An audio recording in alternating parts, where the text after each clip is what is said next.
Good morning and welcome to Recipe for Success. My name is Nancy Giacalone and today's guest is Elaine Horton. For any of you that have been watching for a while, you know that the intent of this podcast is to combine my love of cooking with my love of business, personal development, marketing. Actually, I just have kind of a curious mind. But one of the things that I have learned over time is that there's always one key ingredient or technique to a person's success or even to the success of a batch of cookies. So I really like to talk to people and find out what motivates them, what drives them, and what has helped them succeed. Last week, I was at the Benefits Pro conference in San Diego, California, and I had the absolute pleasure of meeting Elaine Horton. As I mentioned in the preview of the show, she is what I would consider to be a rising star. Maybe not a rising star, maybe a skyrocketing star. I see so much ahead for her. So, Elaine, please introduce yourself and kind of tell us a little bit about you. Yeah, absolutely. Well, Nancy, thanks for having me on. It's great to get to talk to you guys today. So a little bit about myself. I'll tell you a little bit about my the core of myself, my strengths, etc., and then a bit about my career history and how I ended up at Benefits Pro last week. Perfect. So at the core, I'm an activator, responsibility, developer, futuristic, and relator. So if you know the Clifton Strengths Finders, that's me. So I'm in the influencing campaign area of that. And basically it means, and my mom would say the same thing, Elaine likes to get things done. So I'll say, like, when I was in fourth grade, my sister and we started a newspaper. Why do you need a newspaper in fourth grade? I don't know, but we actually started a club at our school to make a newspaper. It's called the Old Town Times. And then even tracing up into high school, you can't tell necessarily by sitting here, but Nancy saw me in person. I'm a short-statured woman, so I'm about 5'1", and that's maybe even a tiny bit of a stretch. And I love volleyball, and I live down here in Texas, in Austin, Texas, and I was like, volleyball is my thing. I should have gone with swimming or running or something, because in volleyball, you just have a major advantage if you're tall. But for whatever reason, that's what I wanted to do. And so I pushed myself to learn volleyball, to get strong at it. I remember doing push-ups in the morning because I wanted to do the overhand serve. And I fought for that spot on the varsity team. In senior year, I got to be captain. And while I wasn't the best player, it was the heart. I got the Dragon Heart Award. So that's a little bit about my core, about me, about pushing those boundaries, and maybe sometimes even being a little to maybe a fault of, this is the way I need to go. I'm going to push that way, versus like, maybe I should have just tried soccer. I mean, really? But so anyways, going off to how I got here is I have background in healthcare on the business side across a number of different areas. Starting, I went to University of Texas at Austin. I got a degree in finance and I did investment banking. And then I went into management consulting with Deloitte. And with Deloitte, I navigated my way to be in the healthcare practice because I knew from reading newspapers since I was a kid to my twin sister becoming a clinician. And something in my heart and my calling just said, hey, the worst day of my life is going to be when I'm in some hospital waiting room. And I know that not only is that terrible for what's going on with my family member in the hospital room, but also knowing me, because I'm a money person, I'm going to be thinking about the bill. And how terrible is that? So if I'm not being called to work on the blood and the gut side of healthcare, I want to work on that money side of healthcare, because I know that's going to be the worst day of my life and many of people in my family. So I navigated at Deloitte to be on healthcare clients and got a great foundational experience in management consulting with the strategy group there in healthcare. From there, I went on to an academic medical center here in Austin. It was one of the first new academic medical centers with Dell Medical School. Some of the folks in the benefits industry might be familiar with them. A lot of value-based care initiatives, et cetera, with that rising group. So I got to be on the ground floor and really worked as a business liaison with a number of different providers, from every specialty of musculoskeletal to the hospitalist to pediatric to neurology to women's health. And I also worked on the payer side and did the negotiated contracts for the contracted rates for how we would get paid in the clinical enterprise. And not only just a percentage of Medicare, but we did some out of the norm type of contracts like condition-based bundles, lower extremity bundles, women's health bundles, et cetera, with some local county payers here in town. After working at Dell Med, what I really saw is I got a great deep dive of healthcare, but what I was missing was more of the business side. Since it was a public entity, there are aspects of it that, like profit, doesn't matter as much because we're a public entity. But I wanted to see that profit side, that revenue side, and knowing entrepreneurial spirit, I went to go search for a startup job. Now, when I look across startups in healthcare, what I see is a lot of tech, a lot of apps, a lot of buzzwords, a lot of AI. And from being on the provider side, what I saw was that's all great. And kudos to the software folks who are making all that. It's going to make healthcare better. It's making our world better. But I know that I wanted something a little more close to the clinician and the patient. And so I was lucky enough to find a startup called Assessa Health, which is in women's health. And it had a procedure, so it's technically a medical device, but really its own CPT code and a procedure that was an alternative to hysterectomy for women facing fibroids. So this procedure was designed by an OBGYN, and what it entailed was I joined this startup, and the challenge in front of us was to change the standard of care from physicians using hysterectomy as the primary way to treat fibroids to saying you can use this radiofrequency ablation device in a laparoscopic surgery to simply treat the fibroids like we do in liver and many other tumors instead of taking out a reproductive organ.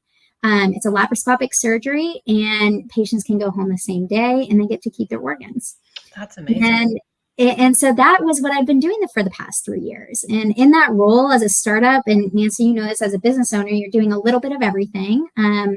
Got to work with an amazing CEO who brought me on first in marketing, and then my role kind of grew to commercial growth in general. So the revenue side of the equation, I would say, on the P&L.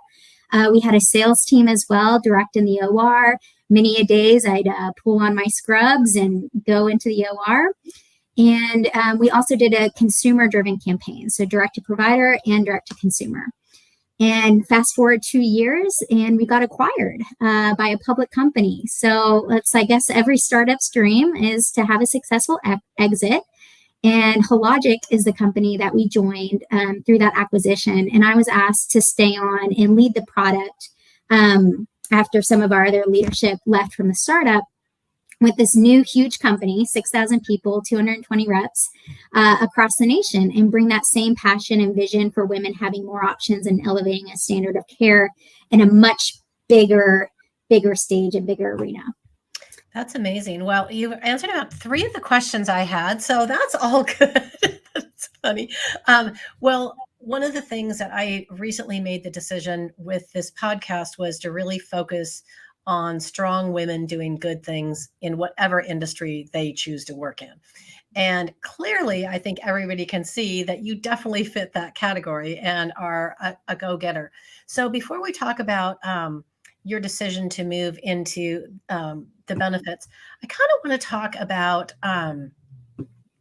the push-pull between treatment and sales. Yeah. Because I think this is something that happens a lot in the healthcare field in general. And it really can be, you have to sell to get the product out there to help, but then they have to sell the treatment to pay for the products. And I think there's a lot of push-pull in the healthcare industry on where is that balance. I'd love to hear your thoughts on that. Nancy, I couldn't agree more. I mean, I'll tell you, something that I actually feel vulnerable about right now is going out and looking for a sales job, right? Because it almost doesn't feel connected to my value. I don't want to be selling something. The word sales makes me think of a vacuum cleaner salesman, right? But I think what I learned from my colleagues in med device who, are seasoned sales reps, and they don't have that same maybe negative connotation with the word sales, is that it's connected to teaching. And so sales can just be another word for teacher, and the result of teaching might end up with a sale or a transaction happening. And so I think what I learned about sales and healthcare is that if it ever was a place where it was all about the money and all about your relationship and just, getting POs through the door, it's not about that now. It's just not. Physicians, etc., the whole healthcare system is focused on that patient, might not be perfect, but it's definitely a place where if you're going to get a PO through, it's all about teaching. And so I think in the terms of treatment, to your original question, what I found is we had to really look at ourselves and know that this treatment wasn't the best treatment for every woman and wasn't the best surgery for every surgeon. Frankly, some surgeons and OBGYNs shouldn't be doing ASESA. And if my sister needed it, I would say, don't go to them. And so we had to look at ourselves. And if we wanted every dollar, we wouldn't do it that way. But we knew that we wanted to change a standard of care and provide safe women's health. So it's a tricky balance, and it starts with leadership. It starts with how are you directing that sale, and what's your culture around sales versus healthcare and treatment? Because to be frank, we're not Salesforce.com selling software licenses, right? Right. We're doing surgeries, or for this next field, we're delivering health plans. I think that's true across the entire spectrum of healthcare, whether it be a physician, a medical device, pharmaceutical, even a benefits consultant. If your motivation is correct, you're going to do good things and you're going to help people. If your motivation is not aligned properly, that's where we get a bad rap in this industry. I remember back in the day when I started and was working with, I was at a different agency and was working with somebody in sales, and his motto was, "You eat what you kill." I mean, that was like the sales mentality. Yeah. And I mean, I understand the logic behind it, but that's not how I've never felt good operating that way. If somebody has a need and I can explain it to them and help them understand how they might solve that problem, and in the result, they become my client and I'm compensated, to me, that's win, win, win, win, win all the way around. But I'm not out there just trying to, grab every dollar, because then nobody wins. Exactly. And I mean, maybe even one step further than that is also, what are we selling, right? Exactly. I think we would be naive if we said everything that's being sold on the marketplace right now is a great thing. I mean, look at the documentaries about some of the women's health, devices, just from a space I just came from. Was it really good for women? Maybe it could have been if it was in the right hands, if it had the right goals, if it had the right teaching. But now there's women in pain for the rest of their lives because of mesh or because of different products. So I think sometimes, we can get so caught up in our own lane or what we know, and maybe we have to look back and say, is it still the right thing to be doing? And that's one thing I really appreciate from my time at Hologic is I got to step back and see a portfolio of products. And it was neat to understand that, like, sometimes you might be selling one product and it was good then and it was the right thing to do, but it's not anymore, and we're going to pull it. And it just, we no longer need it, or there's something else in the marketplace that's better to do that. So when we have something better than that, we'll go back, but I'm not going to try to go get a physician to do a subpar, surgery with that tool. I'm kind of a health in general documentary junkie. So I watch a lot of them. But I think that one of the points you made is really relevant, is that sometimes whatever industry it is, especially in healthcare, we tend to see things only in our lane or only through our lens without the bigger picture. And I see that even in documentaries sometimes, like you can only be a vegetarian, or you can only do this, or you can only do that. And realistically, that's not true. There are different things that work better for different people. And I think when you keep an open mind to the different solutions and the different ways to approach a problem, you're going to end up with the best possible results for that particular person or situation. Which leads me to, Okay, so you have all this amazing background. I mean, clearly, I said that, I was looking for up and coming women. You are one of them. Um, Mhm. you've decided that you'd really like to get involved in the benefit consulting side. So you want to move into the side that essentially I'm on right now. Yep. What motivated you to make that decision? Yeah. So I was reflecting on this week after going to Benefit Pro, and I was like, how did I get here? Like, where did all this come from? And I looked back my email, and I saw that in May 2017, so over 4 years ago, I donated to Dave Chase Health Rosetta Biggest Heist movie.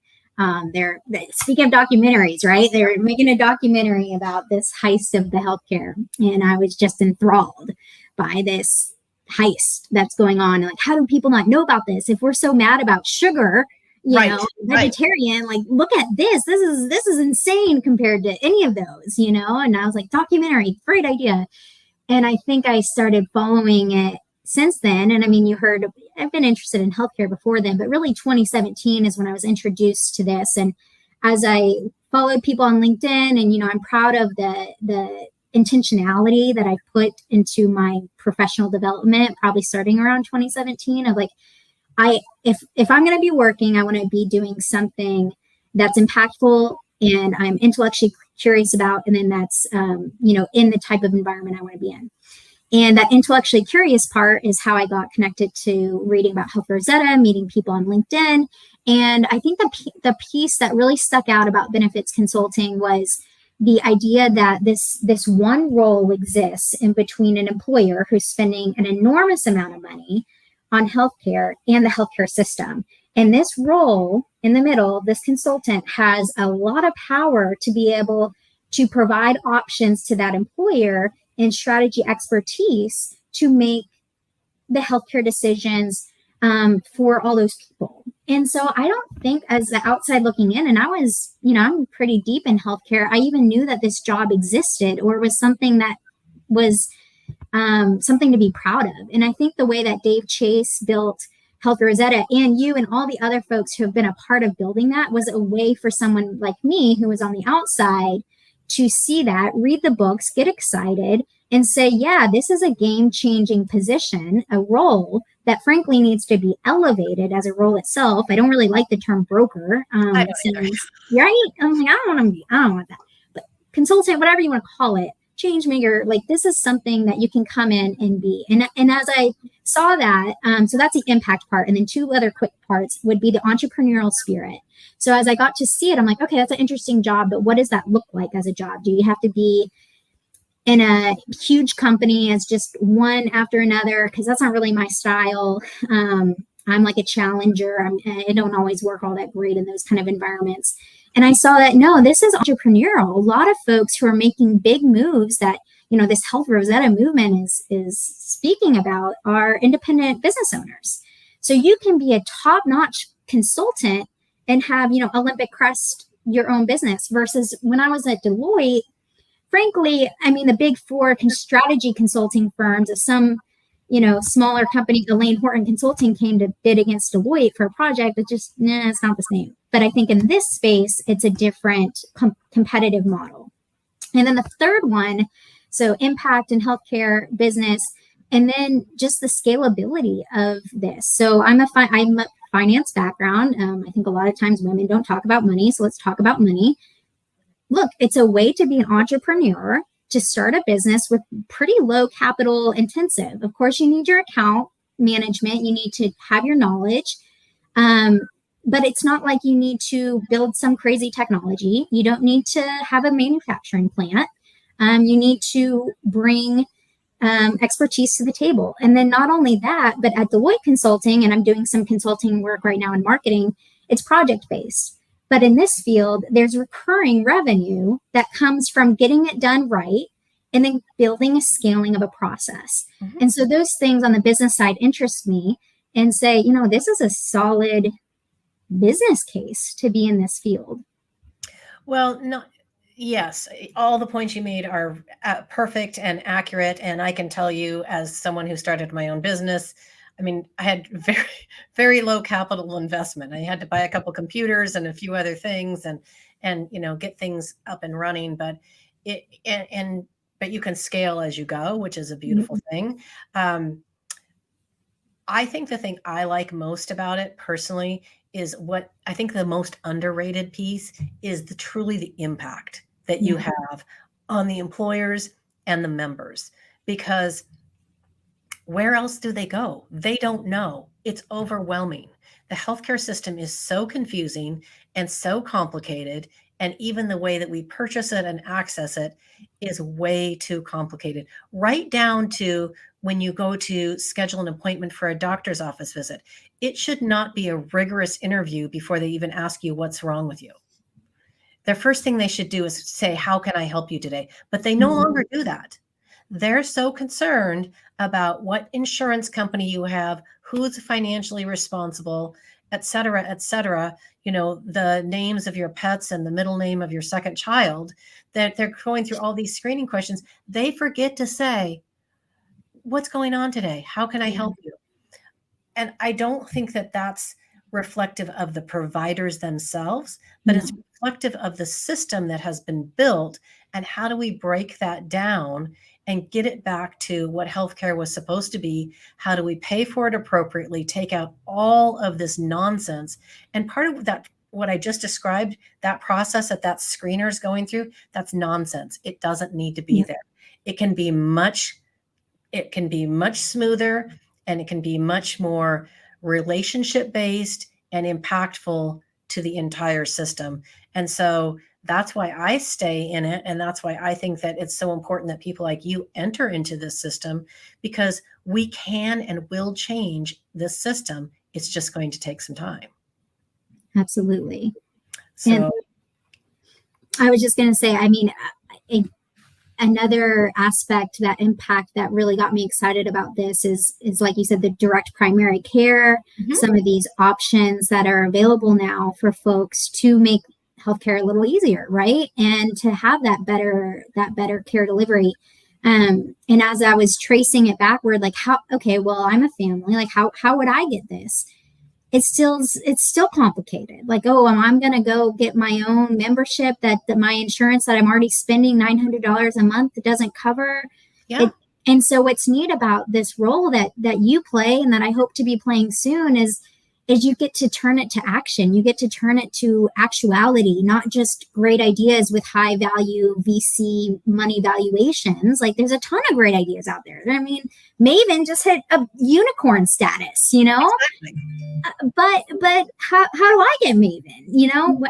Well, through the employer, and then through a consultant who maybe is opening the eyes to that employer who's not thinking about healthcare 100% of their day. So I think that's where, just look from the outside, if anyone's listening who's looking at the whole spectrum, that's kind of how I saw these great different avenues in this neat field that Nancy plays in, and so many great colleagues that get to connect all those dots. And if you're like me, like a little ADHD, where you like can't just do one thing, and that's exciting too, right? Is like, okay, I don't have to just be primary care. You get to build the whole thing and then do it for multiple clients that are all going to have different needs. I think that will be fun too. Yeah, I have a little bit of that tendency too. I'm all interested in something, then all of a sudden it's like squirrel, see something that's way too exciting, and I need to find out more about it. Yeah. Okay, so I'm going to switch gears for a second. Yeah. So you and I connected on LinkedIn here. Originally, you reached out to me and asked a few questions, and then, of course, we met at Benefits Pro.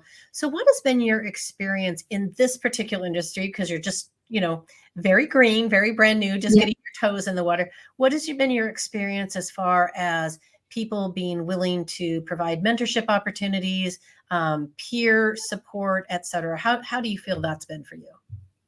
I mean, I think it's been fabulous. I mean, maybe I don't know if it's lucky or just been intentional, but everyone that I've reached out to has responded back, and some in fabulous ways. I can pick up the phone and call folks. They immediately scheduled Zoom meetings. If any of you follow me on LinkedIn, you've probably seen me name, Adam Berkowitz and Rachel Miner, Rachel Means, Megan Narance, Nancy, others who really have spent hours of their time working with me. And I mean, they have no vested interest other than helping. And, even it's just been incredible. So I think tapping and knocking on the door. And then I will say another thing that helped, right, versus being like cold calling straight into it, is I took a nice bridge was Tom Scott has a master's program in health benefit design at University of Lynchburg. So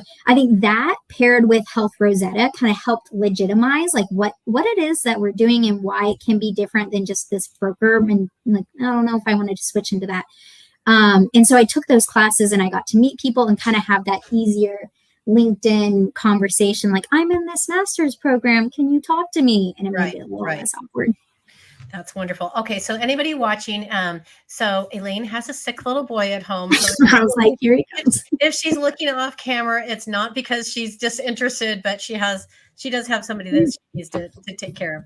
So you recently made a magnificent post about the importance of, oh, there we go. Hi, Ledger. This is Ledger, everyone. How old are you? 4. It's 4. Just has to steal mommy's spotlight. That's okay. That's okay. So you recently posted about the importance of action. And it's such a big step. It seems like an obvious step, but so many people overlook it because I think they're afraid to actually take that first action step. They spend a lot of time planning, investing, and thinking and researching. So talk a little bit about that. Yeah. So I'll give a caveat from that strength finder. My number one strength is activator. And if you've ever connected with anyone else who's on activator, it means that you're quick to start something. You're quick to act. So I'm the person in the meeting who's like, well, maybe we should start just a Word document to like make sure. But that doesn't always mean you're the one to like get it to fruition. So I think I have that innate sense of action, which is helpful. But it's still, I think we just get in our own way, in our head about being vulnerable with people. And in fact, I mean, you just saw Ledger, having him at a relatively younger age, and at least most of my friends had him at 23. It really opened my eyes to, you got nothing to lose. You don't have a lot to lose here. We all won the womb lottery. We all live in America. We're going to be fine. You don't have a lot to lose. So take the action, make a move. And then you don't have to know exactly the full path. So somebody once told me, Elaine, you know where the horizon is, but you don't necessarily know every single direction, like Google mapped it, how to get to that horizon. So just take it one step at a time and you'll get there. And I think action can mean a lot of different things for different people and in different times. So it might seem like right now, oh, she's taking action because she resigned from her job and moved forward. But I also took action by putting a lot of money in a savings account for a long time so that I could feel comfortable doing this, right? I also took action by signing up for those classes, even though I didn't really care about a master's degree at that point, but I knew it would be a way to get in. I took action by buying that ticket to San Diego and making up a name on it. So action can look like these little steps, not just like the big ones where you're, changing a career or moving houses, etc. So you got to give yourself some slack and some celebration for the little wins. I agree. That's amazing. Okay, so I'm going to ask you your opinion as an outsider because you're not fully in the industry yet. Nope. But you've been exposed to enough people. You've been at the conference now. You've done your research. You've done your master's. So what do you think, from your just personal perspective, is the biggest barrier that employers face when making a change in how they are putting together their healthcare benefits? Yeah, so I thought a little bit about this. So I think from the outside perspective, one parallel that I see is I follow Dave Ramsey. I kind of mentioned how I tried to save up some money. So if you're not familiar, Dave Ramsey is a big pay off your debt guy. And he talks a lot about how people get wrapped up in financing tricks, like, oh, refinance your house, doing a lease on your car, or, all these little ways that maybe feel like you're not spending as much money. But then if you just step back and do the math, you're spending as much money. Like, do you want to pay off? You're going to pay for your house. You can either pay, $20,000 of interest over 30 years, or you could pay it off in 7 years and pay less. Like, it's just your choice. But at the end of the day, money is money, and spending money is different than saving money. And so I think if that happens with everyday people who frankly don't have a lot of money, or who are trying to do things like just get by, I can only imagine that happens at a bigger scale with an employer who has such a big P&L of expenses and pretty much lumps healthcare. Like when I did P&Ls and would do financial modeling, I just took salaries and added a 20% benefits kicker, right? And that was it. Like it wasn't as big of a deal as the other expenses on the sheet. And so from the outside looking in, I think from the business side and the way that health expense is thought about in a lot of companies, it's thought about as that 20% kicker. And then the second way is like your question about why not more transparency. If I came to the group and said, this is going to be $100,000 consulting fee for the year, this is everything you get from it. Broker B comes up and says, oh, I'm $5 PPM. But then he gets paid on the back end by all the rebates, but doesn't need to bring that up in the conversation. And then their claims are higher. They could save more money with me. That's the Dave Ramsey thing. It's who has the money. And so it takes a lot more than getting it to make that change, to want to pay off your house early, to want to pay for your cars in cash. And so I would imagine that the HR and the CEOs and CFOs have that same type of hurdle to get through when it comes for paying for a transparent consultant versus paying for, the thing that they've been most used to. You are 100% correct. I get a lot of, I've provided my compensation transparency for years. It's just something I've always done before it was ever a thing. And I would always give them the choice. Well, do you want to pay the fee here? Do you want me to build it in? And I would always, and 99% of the time they would ask me to build it in because for some reason it didn't feel as good to them to have to write a separate check. I mean, I had some employers that saw the value in doing that, but I would always give them the choice and I would show them how the math worked out. I'm like, it's about the same. It's really up to you. And they would always, choose that. So I love the fact that you bring that up because we do see that, a ton that's, they're just reluctant to look at it a different way. It feels like this is like benefits are sometimes an afterthought to employers, but in reality, if you look at a P&L as a financial girl, you know that the cost of benefits is pretty substantial. It can be well in excess of sometimes key materials that manufacturers use in producing their products. Next to salaries, it can be sometimes an employer's single largest expense. Exactly.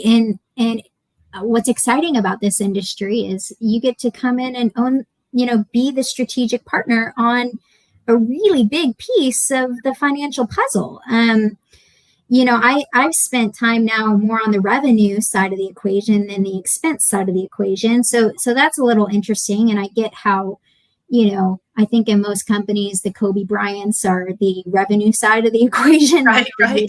Not the expense side of the equation. But you know what? That's okay, because the expense side of the equation in healthcare is people's lives, and it's a big piece of money. And if CEOs and CFOs can, take that understanding of money is money, you save it. It's actually easier to save money than it is to earn more money. Absolutely. So maybe we just need to rethink and recategorize in our head the importance between the revenue side of the P&L and the expense side of the P&L. Like $1 saved might actually be more than $1 earned. 100%. I love that. Okay, so we all saw Ledger poke his head in. So I would love to know what it's been like for you juggling a career, a family, and a young child during the pandemic. I just always like to hear what it's been like for people, because this last year and a half has been anything but ordinary. Yes. Well, at first, I'll just give empathy out to everybody and support between our healthcare providers, our first responders, and parents, etc. Because what a year. It's been crazy. And then I think for everyone, just our own, mental health. And I mean, I have to tell you though, Nancy, I start with that because for me, it's been okay. I think I'm in that perfect sweet spot where daycare still was open. It wasn't kindergarten. So my daycare stayed open. I cut 2 hours off my commute. We got acquired. So now my team is out in Boston, Massachusetts. So we definitely weren't going to be flying there every week during COVID. And maybe if it wasn't COVID, I might have had to do that trip a lot more. So I think I'm one of the rare, maybe the rare breed that just says like, this was a kind of I didn't have a ton of hardship during it, especially other people. And, my other friends that have a kid in that age range of like that 4-year-old, I feel like we lucked out because I don't know how I would have done it with him in the background. I will say my husband is in education. He's a high school football coach and soccer coach down here. And I feel like it was more keeping his spirits alive.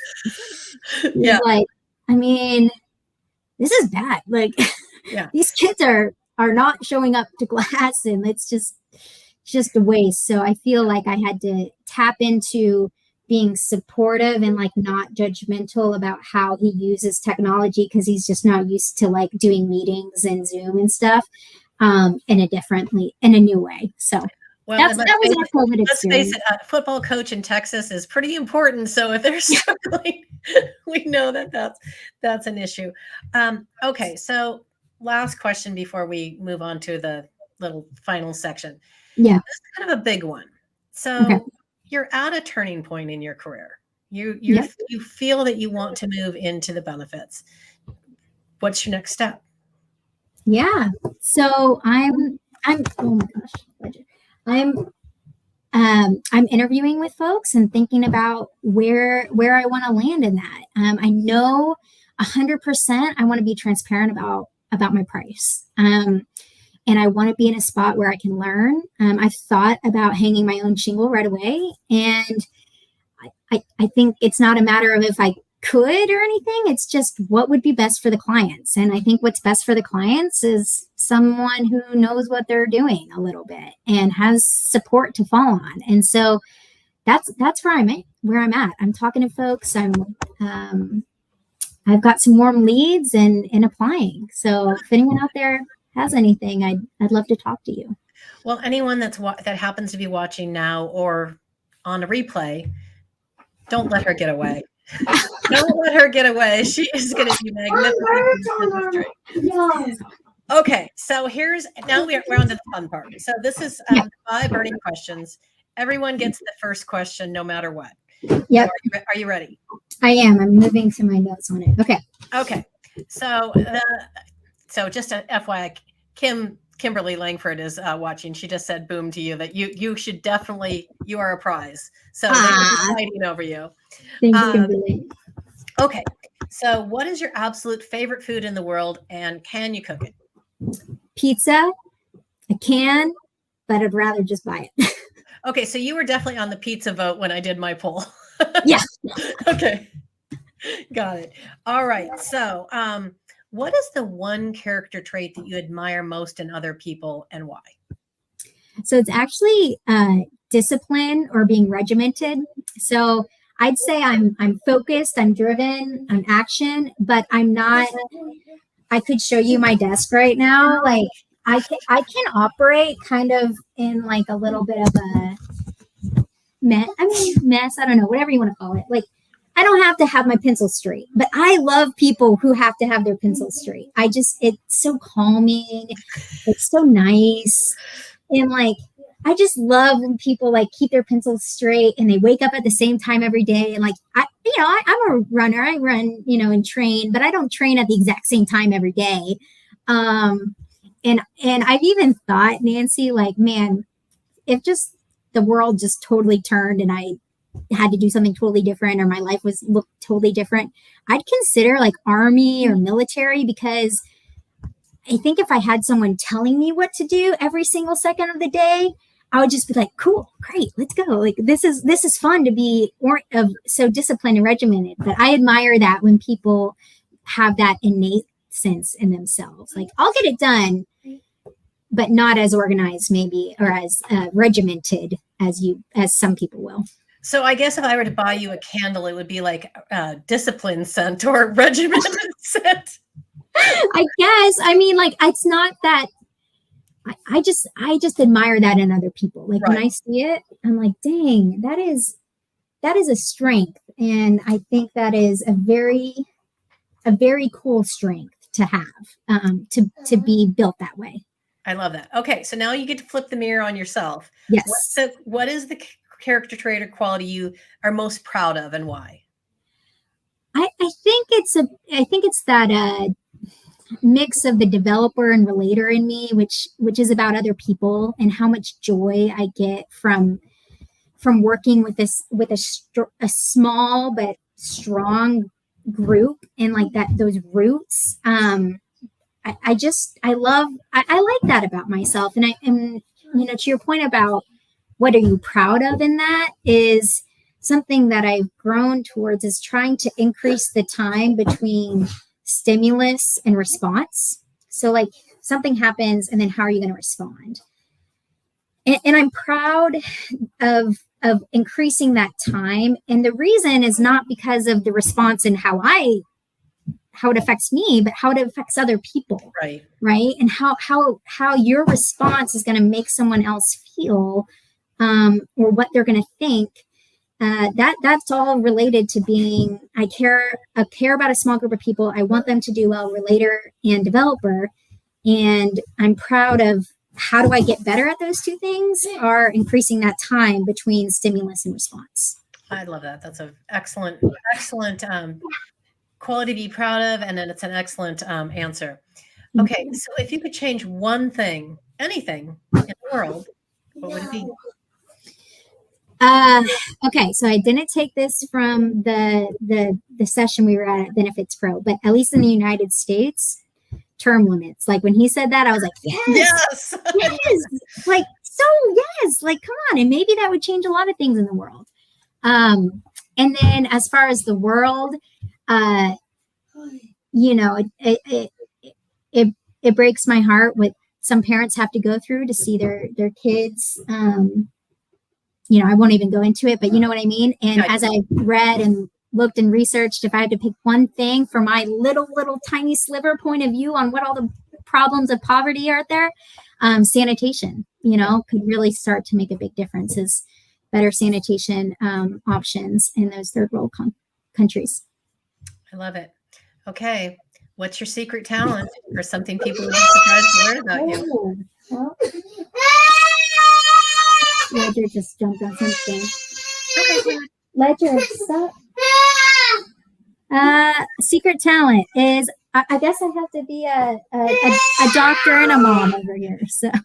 Well, I think because we all understand the multiple demands on you, if you need to go, we're okay.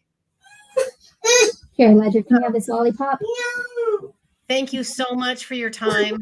Again, for somebody that is going to change this world, talk to Elaine Horton. She's available on LinkedIn. Reach out to her. If you can't get a hold of her, you're not connected to her, please reach out to me and I will make the connection for you. Thank you again so much, Elaine, for coming on today. And I look forward to knowing you and seeing you grow in this industry.